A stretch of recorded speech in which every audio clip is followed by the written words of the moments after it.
my name is Wade, and this is the Milkman Sound 1-watt amplifier.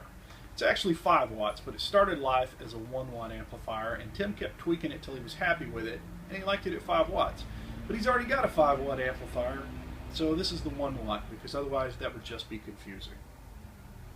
So anyway, it is a tweed Princeton circuit. It's got the Milkman twist on it. It's not a clone, but it's a tweed Princeton, just for our purposes. So it's really interesting. I took this thing all over the country. I just put it in a Pelican case. It's like 13 inches high and like 12 pounds. And it's big for the 1 watts. Usually they're just a little head unit, super portable. Anyway, so I took this all over the country and showed it to some friends of mine, and everybody who played with it just loved it. They would be like, that's not an amp. And then they would play with it, they'd fall in love with it, and they didn't want to give it back. They were trying to figure out, well, how do I get my hands on it? But they would all sort of gravitate to 2 different positions on the tone control. Because all you've got is volume, tone, on and off. So, first off on the volume, what I do is I usually run it at about 4 or 5, and then I control the breakup and the volume level with my guitar volume.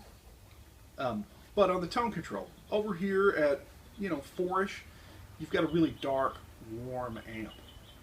Over here at about 7, 8, you've got that really bright, pristine, harmonically rich kind of Fender clean that you expect. So it almost sounds like 2 different amps.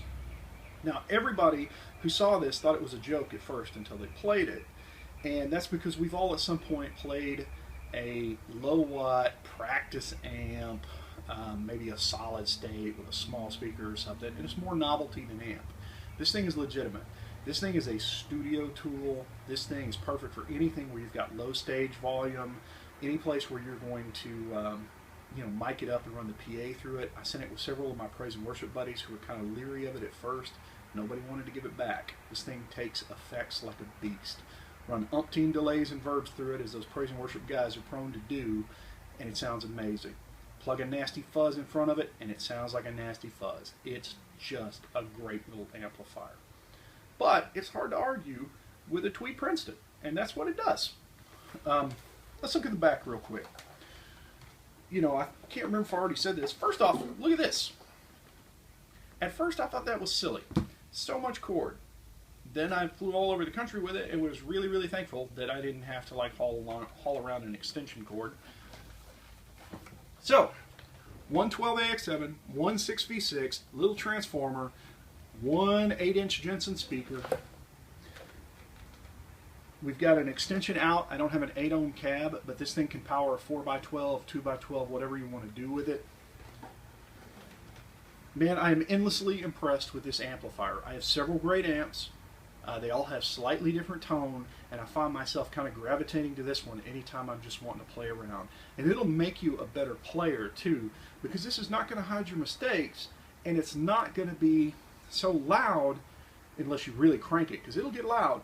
It's not going to be so loud that it'll clear out the house, make the wife angry, or whatever you got going on. So you're going to play more often, you're going to write more songs, and it's going to force you to be a better player because you've got to watch your finger control. And I don't mean that in a bad way. I don't want that to scare you. It is absolutely a positive thing.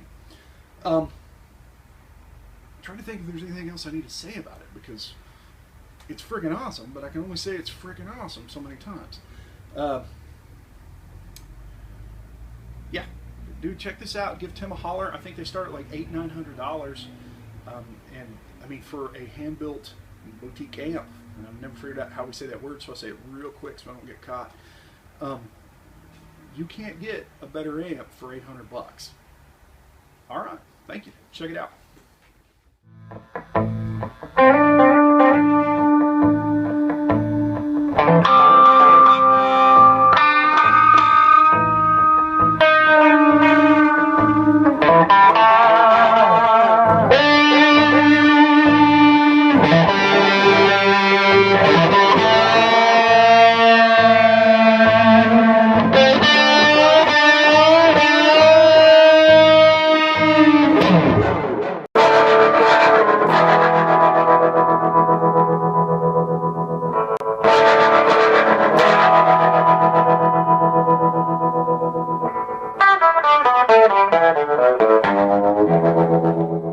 Oh, and it's going to be on an upcoming Coffee and Riffs, so keep your eye on that. If you don't watch that series, it's great. I love seeing all the stuff that the Old Blood Noise guys do, but it's Brady taking pedals around to different musicians and just seeing what they come up with on the spot. And we use this amp in one of those, and it sounds great.